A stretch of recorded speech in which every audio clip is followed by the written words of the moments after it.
Hello, everybody. This is Oliver G. You're listening to the Earful Tower podcast, where I do a weekly episode about the city of Paris. And this week, it's all about the Olympic Games. I'm talking to the mayor of Paris Centre. That means the mayor of the first, second, third, and fourth arrondissements. His name is Ariel Weil. He's a friend of the show. He's been on a bunch of times. And I saw pictures of him swimming in the Seine River this week. This is a really historic moment ahead of the Games. The Games itself is a huge part of not just his job as the mayor of 1, 2, 3, 4, but also the people who live in that area, the tourists who visit. It's huge, and I wanted to hear his perspective. Now, he's a busy man.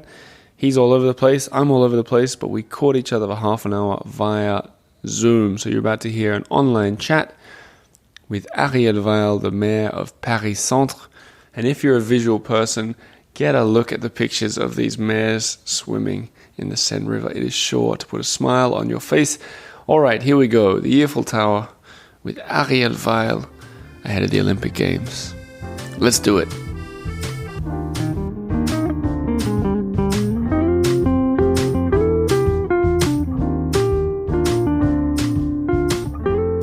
Monsieur le Maire, how are you today? I'm great. Thank you, Oliver. It feels like a long time, but it might just be that so much has been happening. I was reflecting on how many things have happened in your part of Paris since you've been the mayor, and now the Olympics. And when I say so many things, I'm talking Notre Dame burning and then getting rebuilt. I'm talking all the arrondissements administratively becoming one. And then the Olympic Games preparation, and then the opening ceremony upon us. How does this Olympics sort of fit into it all? Is this the biggest part of your job ever, or is it a bit of a side thing? Well, it's a huge thing, but you'd asked me a question about a month ago. Was it a month ago? A month and a half ago, which sounds like a year ago. I would have said, yeah, we're working on the Olympics. It's a huge part of our work. But then I think you forgot one couple of events. We had 3 elections in the meantime. I think you forgot that. We had the European elections. And on the night, as we just got off the voting places and we started to count the votes, then the president went on TV and said that he was dissolving the parliament, the National Assembly. And then we had to vote twice again. So, and we as city halls had... First of all, there was a political crisis, which is still open and not solved. But also we had to physically organize the Sundays of votes, which is huge logistic that, people don't think about it. But for city halls, just for the center of Paris, we have 50 places where we vote. Yeah. Can you imagine? We have to find people to hold those places for, 12 hours. And then we have to get everything ready. And no one was ready for. I think probably historically it's been the election that we had the least amount of time to prepare. And of course, this was happening at a time when we had we were very, very cool, right? We didn't have the Olympics coming up 6 weeks later and the election that has just gone. So this was crazy. I think we didn't know at that time that we could still add some stuff to do and prepare before the Olympics, but right. We did. So I'm guessing that even though the crisis is still open, as you know, we almost feel like, now we have to deal with the Olympics, big deal. I can't believe that it's really, is it not like No, I'm kidding, but I think that when on that night when the president decided that he wanted to organize that election, that we still had time in between the European elections and the Olympics, we still had time to fancy another 2 weeks, 3 weeks of a campaign and elections, with the threat also of seeing the extremes access to power in France. I think we were very, very disturbed, and it's not like we're relieved, but yeah, somehow we're relieved, right? We escaped the worst scenario. And now we've taken care of these elections, no matter what.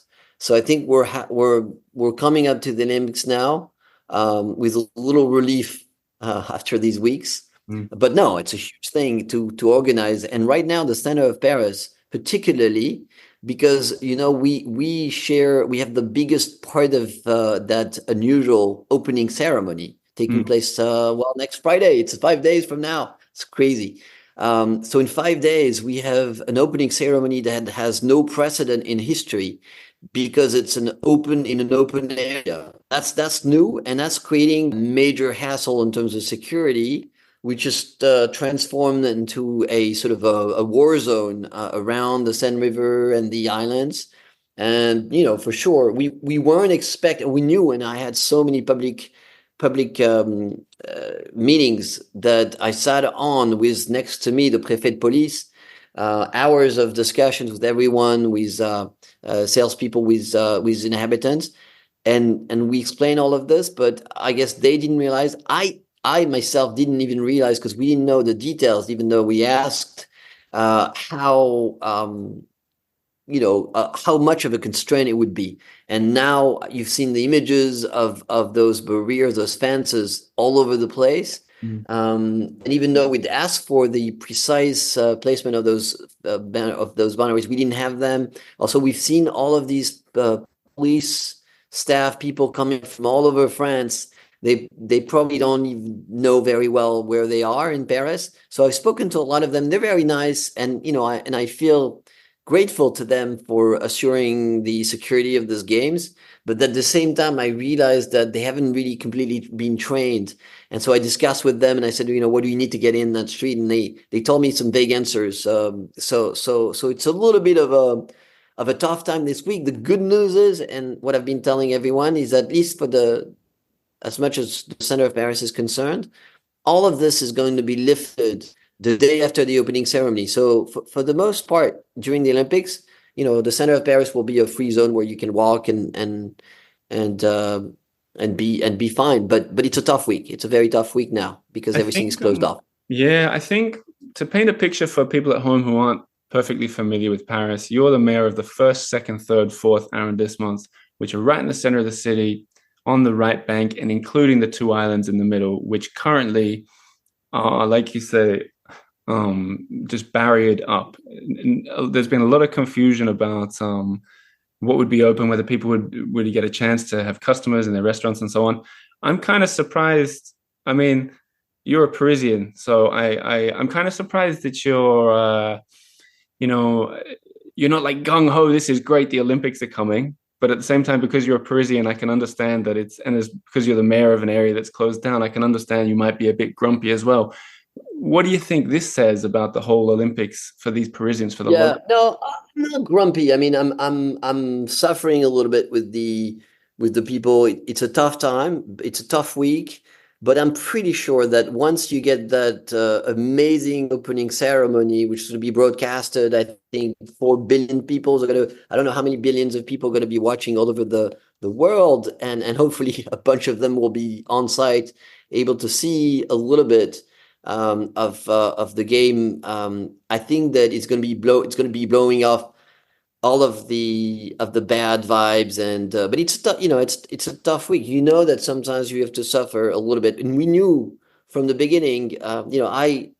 I wasn't the one that went and won these Olympics, but I think that something that people forgot is the way that Paris won the Olympics is by coming up with a proposal that was a little bit new and original.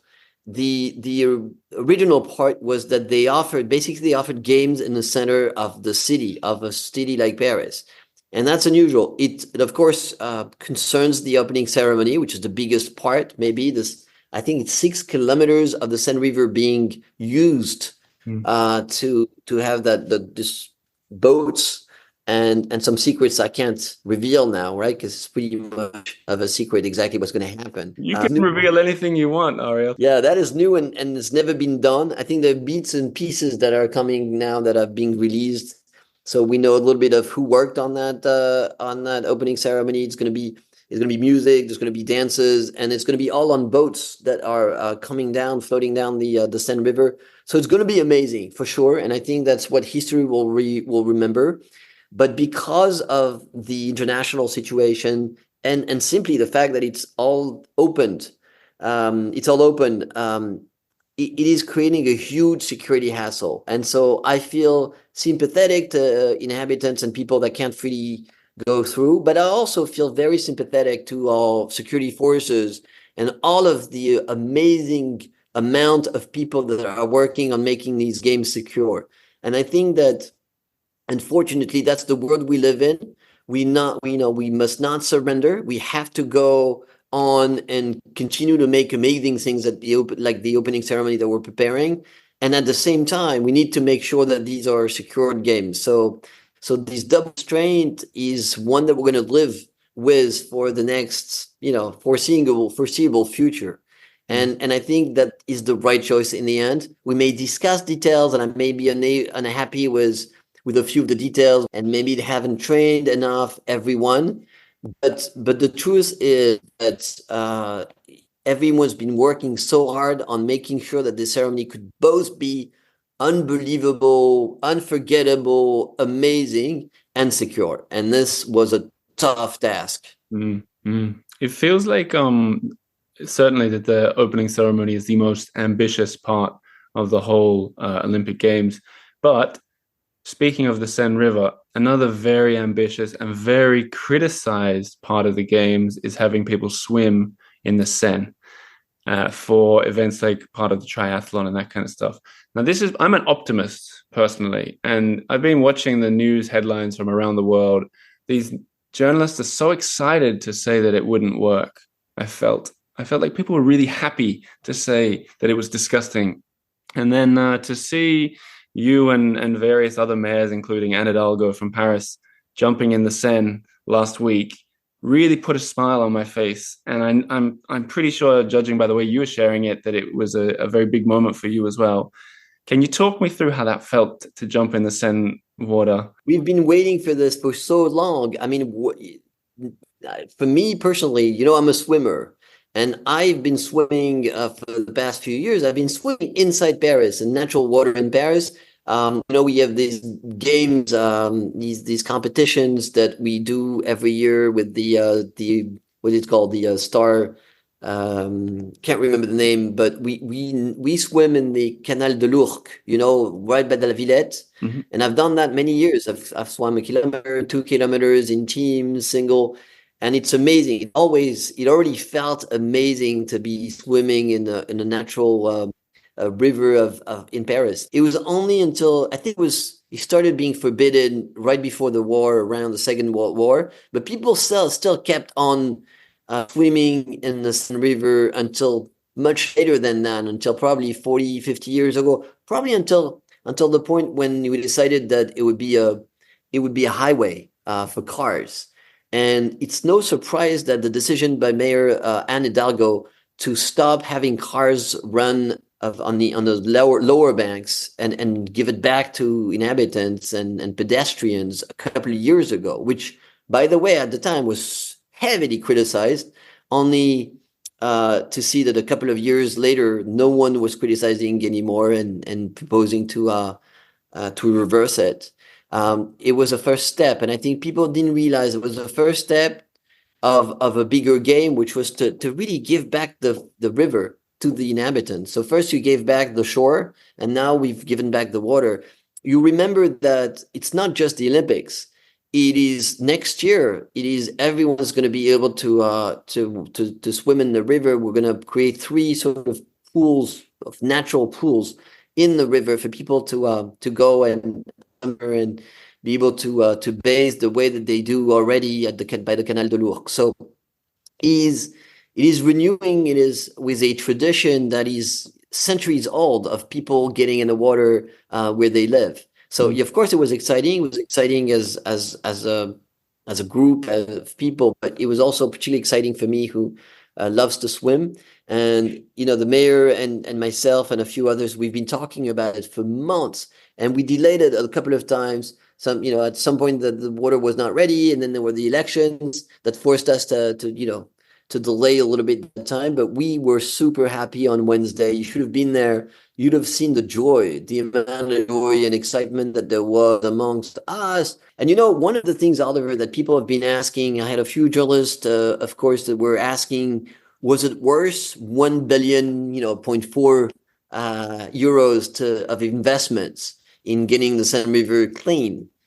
And I told them, look, for as much as an excitement we got from bathing in the Seine River, and as much of an investment in the future, because we're going to be doing this for the next few years and probably decades, we didn't invest all that money just to be able to base in the Seine River. It's the other way around, right? The Olympics and our little party this week was the excuse for getting the Seine River cleaned up. So it's really the reverse way, the way around, right? I think it feels very natural, and I think everyone understands without too much difficulty that, of course, cleaning up the Seine River is first and foremost a step that we're taking for people, whether or not they're going to be basing, because it's cleaning up the city, it's cleaning Mm. up the air, it's cleaning up the river. It's going to make much of a healthier city, and it's helping with refreshing the city against the heating up of the planet. So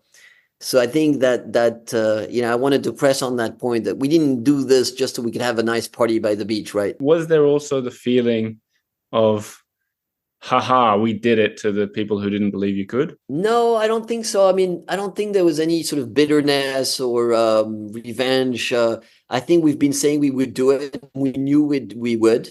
And I think there's that game that's still going on. There are people who want to find fault in those games, and we're 5 days before the opening ceremony. I think it's going to be amazing, but of course we're still worried. I mean, something may happen, and we're getting prepared for anything to happen. Mm. And if nothing happens, then even then we won't say, hey, we should have taken a lighter approach to security, because there will be people saying, well, you need to do all of this. Mm. But the reality, however, is that there's a threat now, a permanent threat, and so we need to not give up our way of living. We need to continue to make amazing parties and organize the Olympics like we're doing.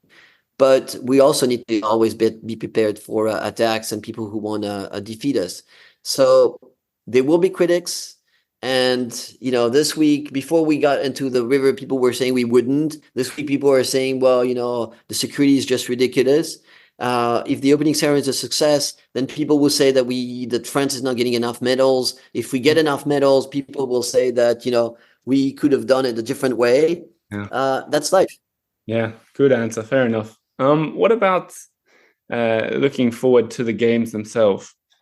I don't know how it works if being the mayor of 4 of the Paris districts, they just give you a golden pass that you can go and see any sport that you want, or rather the opposite. But firstly, what do you get, and what are you looking forward to seeing?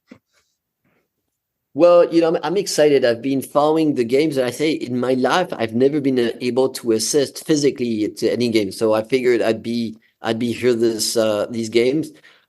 In terms of constraint, being the mayor of that district means I'm basically not getting any vacation in the summer, which is tough on our families, right? Because you need to make sure that your kids and your family is able to go on vacation, and that you will spend some time. This is the only time during the year probably that we can spend a little bit of a family time.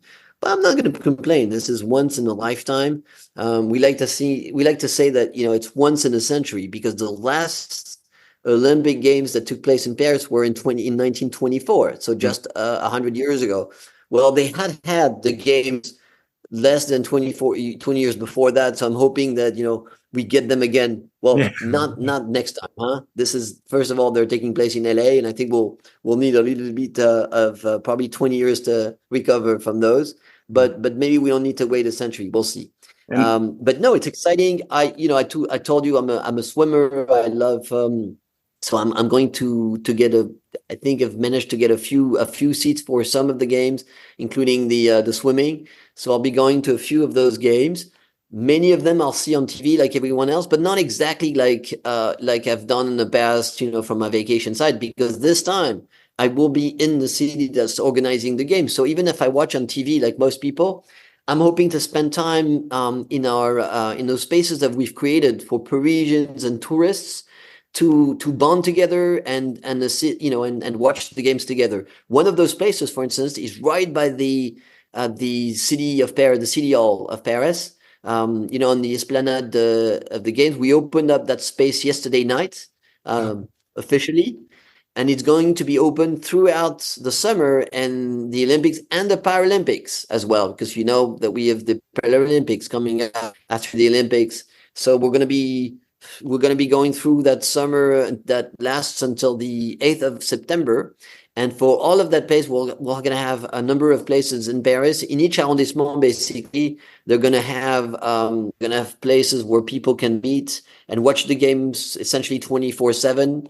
And for us in the center of Paris, we're going to be sharing it with the city of Paris. It's going to be that huge space that you may have watched for the 14th of July, because for Bastille Day, we actually already used it for the Paris concert that typically takes place by the Eiffel Tower. But this year because of the security measures in the Olympics, we took it back to the Hôtel de Ville, to the city hall.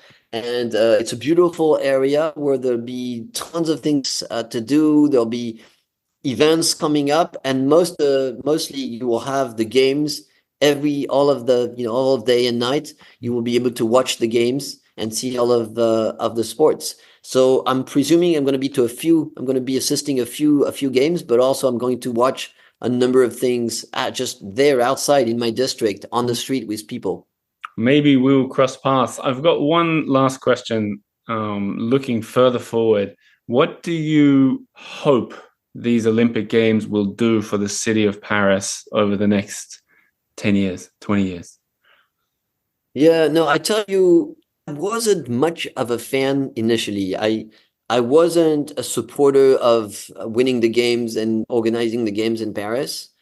But once we won them and we started organizing them, then I became a fan. Well, we have no choice. I didn't decide, but once we won them, I became part of the family of people thinking they have to be the best games.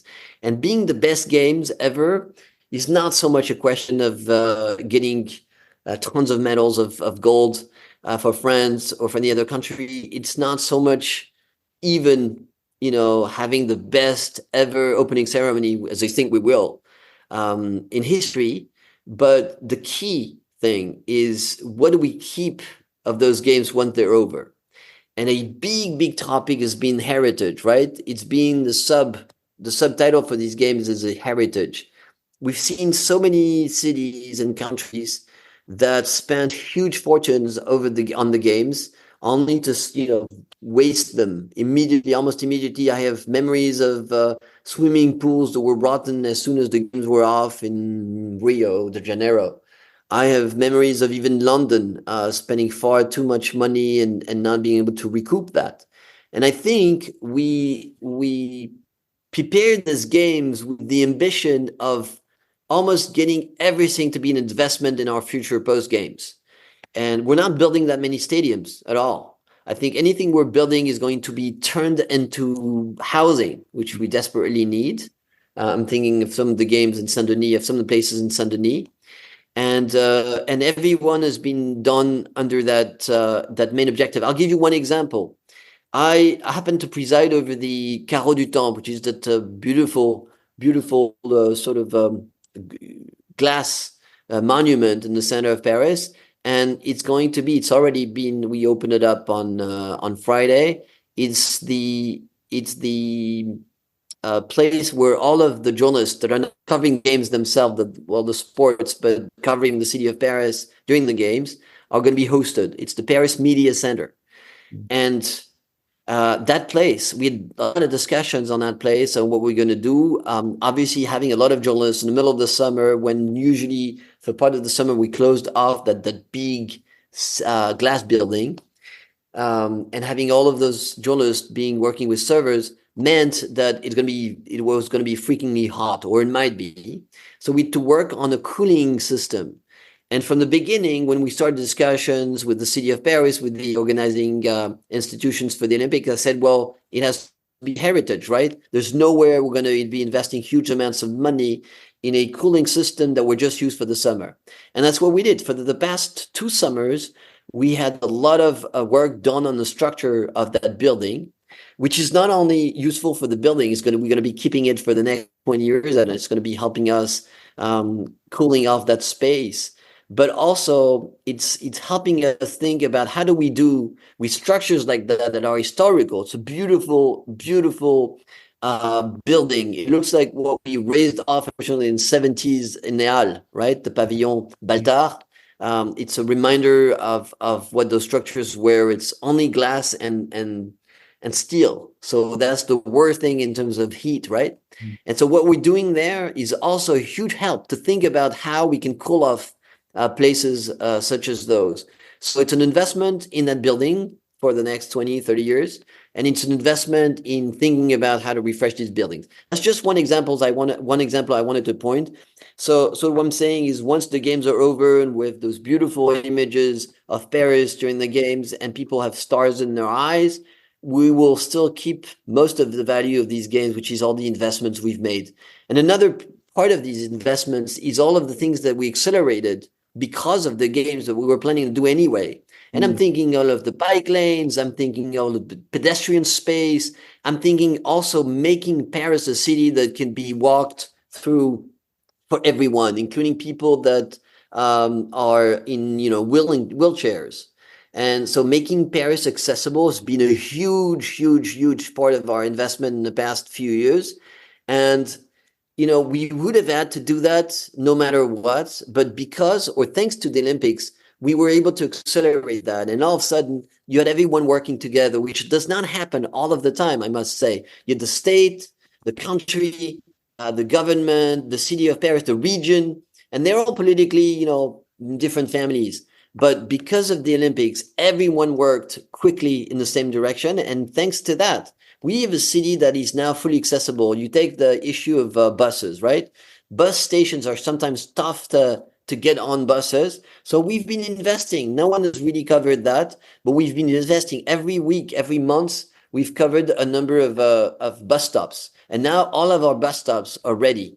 And that's going to last, once the Olympics are over. Well, you're still going to have those bus stops being accessible for everyone to board on buses, even wheelchairs. So I'm pretty happy about that. And I think that's the most value we're taking from organizing the games. Winding things up now, I think that after the games are gone and the sort of regular tourists come back and Parisians come back from fleeing the city, I think that might just be the most perfect that Paris has ever been.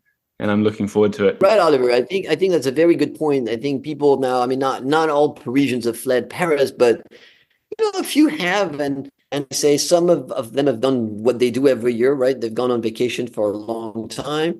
But you're right. When they come back after the games, I think many of them are going to realize all of the investments we made in Seine River and accessibility in so many things are going to last far beyond the games. And a good Paris is a great Paris for us all. So thank you for improving the city. Thanks for your time. I see our time's about to run out. So break a leg. I was going to say good luck. It's not about luck. Break a leg with these Olympics and merde, as we say in French, right? Merde. Also, something we'll talk about next time. Good luck with Notre Dame reopening, because that's on the not too distant future. But our time's about to run out, so I'm going to leave it at that. Ariel, thank you so much for your time. Thank you, Oliver.